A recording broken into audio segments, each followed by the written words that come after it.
L'invité de MC Première. Et première partie donc avec les questions de Martin Charmasson. Bonjour Simano Enetem. Bonjour. Et merci d'être avec nous dans les studios d'NC Première. Vous organisiez samedi le Battle of Païta, un événement incontournable de la quinzaine du hip-hop. Yes. On y était. Qu'est-ce que vous avez ressenti en voyant Hassan Reloué mélanger hip-hop et danse traditionnelle sur la scène ? J'étais très fier de lui et j'étais en même temps J'étais un peu en déséquilibre pour lui. J'avais peur s'il se sentait bien, si la scène a été bien adaptée. Parce que moi, mon travail, c'était de donner les moyens pour que les jeunes ils s'expriment. Et lui, il est sorti de son confort, qui est le breakdance. Et il a mélangé un style qui est propre à lui, c'est le stepping et puis la danse traditionnelle de chez lui.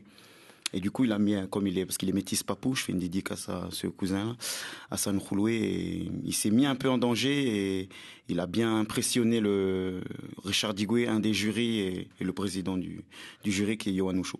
Il y avait beaucoup de force dans sa prestation. Est-ce que vous pouvez expliquer exactement ce qu'il a fait pour les gens qui n'ont pas pu assister à ce Battle of Païta? Alors pour ceux qui n'ont pas eu la chance de participer, d'être présents en tant que public, le Battle of Païta, c'est la 13e édition. Il existe depuis 2005.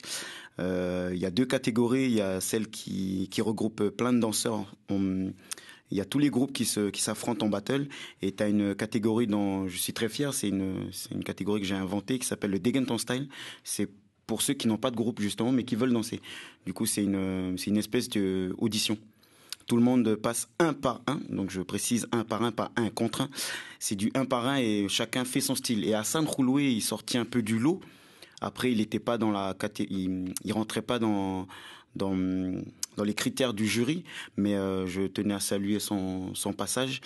Il a fait du stepping. Le stepping, c'est une pratique de danse qui se fait un peu comme dans le film Stomp the Year, pour ceux qui ne connaissent pas ce style de danse.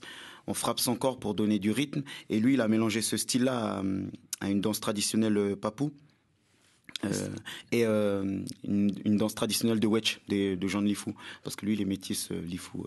Papou. Voilà. C'était assez impressionnant. Et est-ce que le Junior Crew s'inscrit dans la même lignée, justement, ce mélange danse traditionnelle et hip-hop ?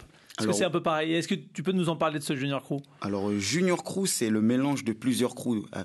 Junior Crew, c'est un produit de Moebius Dance, qui est une compagnie de danse classique contemporaine à la base. Et du coup, Quentin Rouillet, qui est le directeur artistique de cette compagnie, a auditionné avec moi et Yohan Oucho, mon président du jury. On a auditionné plusieurs jeunes de différents milieux sociaux et différents quartiers. Et il y a Resurrection Crew, Urban Breaker Crew, des groupes de breakdance locaux là. Ce qui est cool dans cette compagnie de danse, ils ont recruté plusieurs danseurs de différents groupes. Donc Junior Crew, c'est le mélange de plusieurs associations locales et professionnels ou débutants. Donc c'est cool. Et pour en revenir à ce mélange de danse hip-hop traditionnel, c'est un travail que Résurrection fait depuis très longtemps, depuis 2001. Donc pour moi, quand tu me demandes si j'étais très très content de Hassan, pour moi je suis super fier de lui, mais je connais son travail depuis très longtemps, donc j'étais pas étonné, mais j'étais très fier de ce qu'il a fait.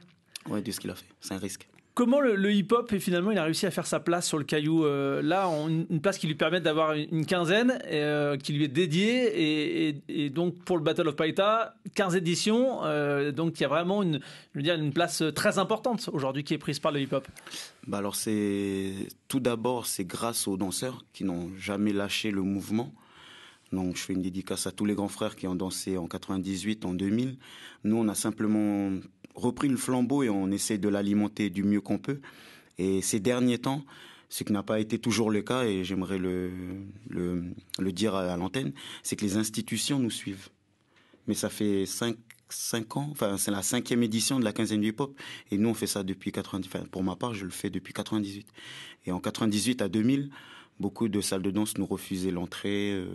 On était très mal vus, on était pris pour des délinquants. Donc, pour moi, arrivé à cette 13e édition de mon battle, je suis super fier et super reconnaissant de ceux qui m'ont, de la part de la province sud, mais surtout de du doc socio-culturel. Et je fais une dédicace à Marc Richet, qui est le directeur, parce qu'à l'époque, c'est Païta qui a vraiment donné la chance au hip-hop finalement. Ouais, pour moi.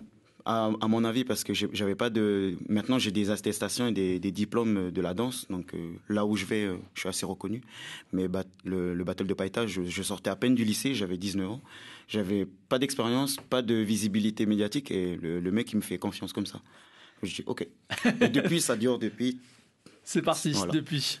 Samedi à Païta, on a vu tout le talent qu'il y avait sur le territoire, du talent dans la danse, mais il y avait aussi un côté très théâtral. C'est une battle et on voit que ça se chambre beaucoup, tout en s'amusant.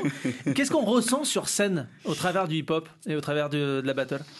Alors, qu'est-ce qu'on ressent? Parce qu'il faut savoir qu'ici en Calédonie, c'est très petit, donc nous, en tant que danseurs, on se connaît. On se connaît tous, même si on est rivaux, on est des potes à l'extérieur de la scène. Et dès qu'on se voit, c'est une vraie compétition, quoi. En plus, avec la forme de la scène qui fait un peu ring. Ring de boxe. Et qui est très resserré. Donc nous, on est face à face. Dès que je vois les danseurs sur scène, moi, j'ai une frustration parce que j'ai envie d'être avec eux. Mais je peux pas parce que je suis l'organisateur et ça me frustre un peu. Mais je suis bien content et je vois les petits frères qui dansaient pas très bien, je les casse tous, pas très bien avant, et maintenant qu'ils se débrouillent comme des petits chefs et le projecteur, ils sont sur eux, c'est trop, enfin, je suis trop fier d'eux, quoi. D'où ils viennent justement tous ces danseurs? Comment ils ont commencé? Où est-ce qu'ils s'entraînent? Alors Résurrection, ils viennent de la Rivière-Salée. Le monsieur du réseau routier, il nous disait, là, merci aux gendarmes de Rivière-Salée, là, des policiers. Du coup, ils sont de Rivière-Salée. Il y en a qui viennent des Tours de Magenta. Il y en a de tous les quartiers. Tous les quartiers urbains là de Nouméa, du Grand Nouméa. Et moi, je suis originaire de Rivière-Salée. Et j'aime bien le dire, c'est que à l'époque, quand le hip-hop a commencé, dans ces quartiers-là, soit tu sais voler, soit tu sais te battre. Et nous, avec Hassan, qui est je ne dirais pas mon bras droit, mais c'est un de mes rivaux, et on est dans le même combat, on a les mêmes outils, on va dans le même but, c'est de donner une image positive de tous ces quartiers-là populaires. Et du coup, grâce à son travail et le mien et de nos grands frères aussi, c'est qu'on a réussi à montrer un chemin autre que la délinquance. Et donc je suis super fier quand je vois ces petits-là qui auraient pu mal tourner. Ils sont sur scène et qui défoncent. Et je fais une dédicace à Zachary Nawang et Lomes. Jérôme Atoufele, moi je dis vos vrais prénoms, hein, moi je vous connais. Depuis 12 ans, je vous suis. Et, ils ont des documentaires à leur tête, t'as des boîtes de prod qui viennent de Métropole pour faire des documentaires sur eux. Ce matin, en prenant le café, en venant ici, je voyais l'OMS dans le journal, donc je suis super content, quoi.